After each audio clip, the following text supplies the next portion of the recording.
Plaintiff Karen Tier met the defendant at work, and she felt like a mother figure to the defendant because the defendant's mother passed away at age 14. Karen says after she allowed the defendant to move in with her, she started smoking marijuana in Karen's home, and Karen is suing her today for rent and property.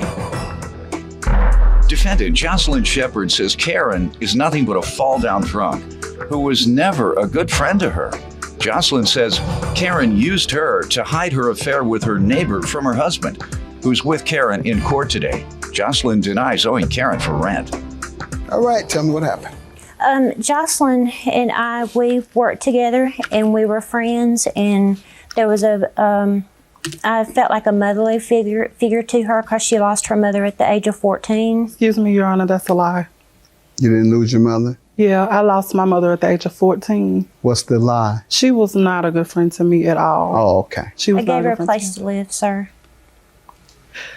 Did she give you a place to live? Yes, she did. Okay. Why do you think she gave you a place to live? Your Honor, Karen was not a good friend to me at all. I was a friend to Karen. Gave you a place Karen to is live? a fall-down drunk and alcoholic. Why do you think she gave you a place to live? Your Honor, it was not only helping me, it was helping her. But in the end, I end up being the one hurt. Okay, so she gave you a place to live for herself. Your Honor, at the time, I felt the same way you're saying, that she was trying to help me. And in the end, she was not trying to help me. Okay, so you did feel she was trying to help you at some first, point. yes. Gotcha. All right. I'm going to let you give your side thoroughly in a minute, but go ahead, ma'am. Your Honor, and also I would like to say that the lie about the drinking was a total lie, and I don't think that has anything to do with the She case. said you're a fall-down drunk. You say you don't fall down? You don't fall I down? don't fall down, no. You don't fall down? Okay. At home, The other half is true. You just don't fall down. I just don't fall down. Okay. Well, you Your Honor, admit they being a found drunk. her. She said she just don't fall down. May I say a derogatory remark about her since she said one of She called you a drunk. She opened up the door. She likes to smoke marijuana. She smoked it out my apartment. And does she fall down? I don't know. Okay. I don't know. All right. I have no idea. Not true. Go ahead. What else you want to give me by way of background? You all worked together. What was it like working with her? Were you all friends at work? Well, I thought we were, and she was a good worker. And I was a nurse, and she was a CNA. You can't be a drunk and be a nurse. You can't come to work drunk. Right. She exactly. did. Go ahead. So anyway, that I just would like to say this is what you get with the immaturity level. Defendant Jocelyn Shepard moved into the plaintiff's home, and she claims she helped the plaintiff hide an affair from her husband, who is with the plaintiff in court today. Ma'am, give me some background. Your Honor, I did meet Karen at our healthcare facility. She has came to work drunk. I was a friend to her. I would cover for her. They found her in our healthcare facility in the parking lot in the car with her feet on the engine, passed out, with narcotics spilled all over the seat. Hold on. Now you got me confused. Sitting in the car with her feet on the engine. Blew the engine up, drunk. You don't mean under the hood where the engine is, I'm do you? sorry, with her feet on the gas. Accelerator, okay. On the pedal, all right. And I don't smoke marijuana. I have asthma. I don't smoke marijuana. I never have smoked marijuana at all. Right, okay. So wherever she got that from, maybe she just want to make me look bad. It is what it is. Same here. But like I said, I met her at work, facility. and you covered for her at work because she stayed I was drunk. a friend to her. She even admitted to me when she came to work with bruises that PJ would beat on her. We talked about things. She said that she didn't have much family. I don't have much family either. So I did trust Karen at one point, but she broke that. And yes, she did give me a place to stay, but it wasn't to help me. It wasn't to help me at all. She had moved out of that apartment. Did you ask her? She asked you? I told her about a situation I was in. I was robbed. My house had been broken into. They took everything from me. She told me she had an apartment that she was renting. She moved back in with PJ, and she didn't want to break her lease. So to help her, I could take over that lease and move in that apartment. Ma'am, she says she was helping you out because you needed someone to rent your apartment. Well, see, she was robbed. I felt like she was in an unsafe situation.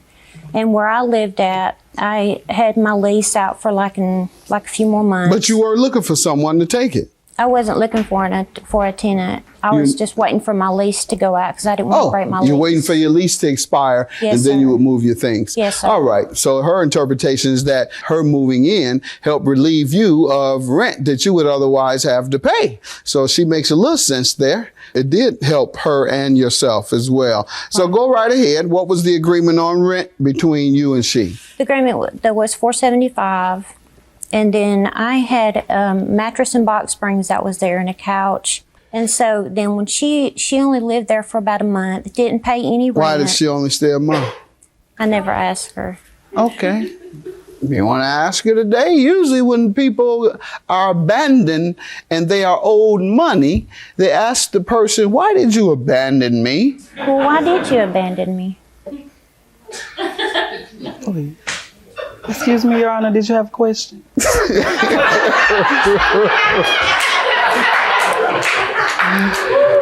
Why did you abandon the woman without telling her? I did not abandon her, Your Honor. You tell me what happened. When the agreement was that I would pay the rent, that I would be put on a lease, she said she had talked to the landlord about it and everything was okay.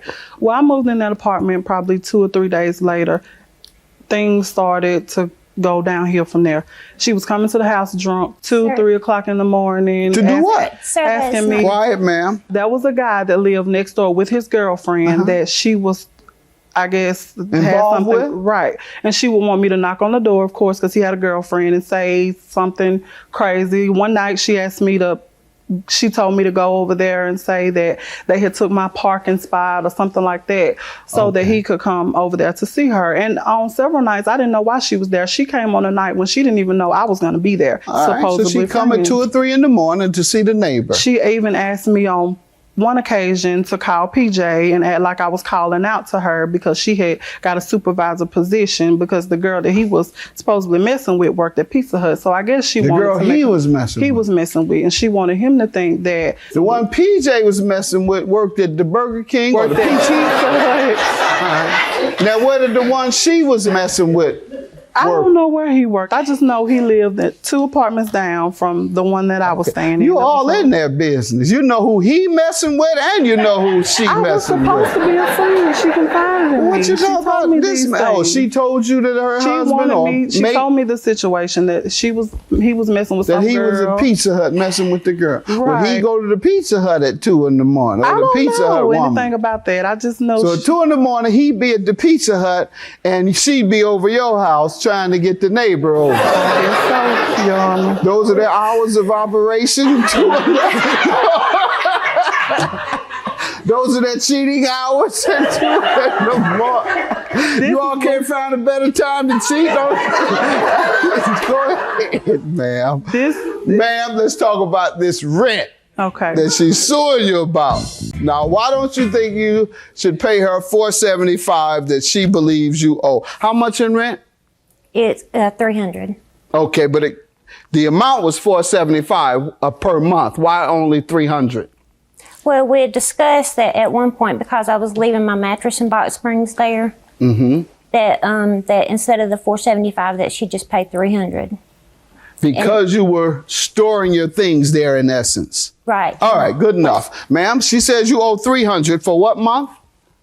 For September to October of 2010. All right. That's 1 month. Yes, sir. All right. She says you owe 1 month from September, October of 10. What do you say?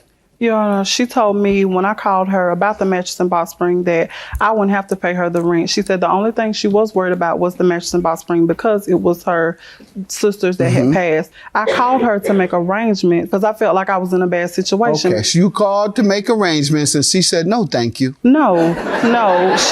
I called her To make arrangements? to make arrangements. And what was her response? And she told me she was not worried about the That's what I'm rent. She saying. did not want the rent from That's me. what I'm saying. She said, no, thank you. We Right. just said it in different ways. Okay. But essentially, it's no thank you. That's what she said, yes. All right, ma'am. She said, what you suing her for today, she called you and offered it to you. She tried to pay you and you told her no thank you. I never said that. And then she also kept the key, and I had to pay $35 to have the locks. What's and the everything. personal property for, ma'am? It's the mattress and box springs, and it's $16.34 for the mattress and How box are you suing her for the mattress and box springs when you left it over there voluntarily? When she left, she stole it. Okay. What do you have there? A receipt? Yes, sir. All right. How do you know she stole it? Because when she left, it wasn't there when I went to the apartment. Okay. You never spoke with her? She told me that her uncle had moved her stuff out of the apartment and that he had accidentally taken the mattress and box springs and didn't have the gas to take it back to the apartment. Ma'am, what happened with the mattress and box spring? Yes, my uncle did take it by accident. I called Karen and I told he did. Well, he didn't know it was on his back. He walked out, he didn't know. So when he got home, he said, "There's a mattress on my back." That was an accident. I didn't know I walked out with that mattress. Is that what you mean by accident? No, it's not what I mean by accident. What do you mean by accident, Your man? Honor, he did take the wrong mattress and box spring. It wasn't that he didn't have gas. I locked the keys in the apartment when I left because Karen had Why the didn't key. you get it back?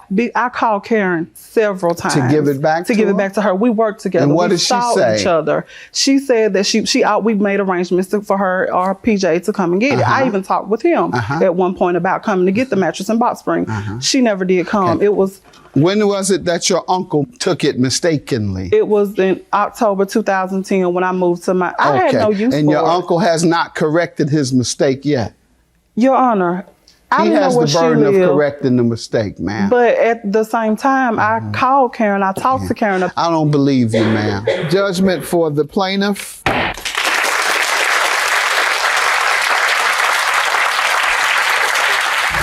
I don't know what she's talking about when she's talking about that and coming over at 2 and 3 o'clock in the morning. So you don't know anything about that. Karen, you're wrong, and you know you're wrong. She was with me That's what your woman told me. at all the times, and when This she is wasn't what at you work, do I'd go in have lunch security. with her. Sweetheart, I'm 20 years At night. old. Any No. fool can see And that the I'm other thing not too immature. is I've been on my I own since called the age her of 14. about her uncle Right. Any taking the fool wrong can see mattress. that I'm not immature.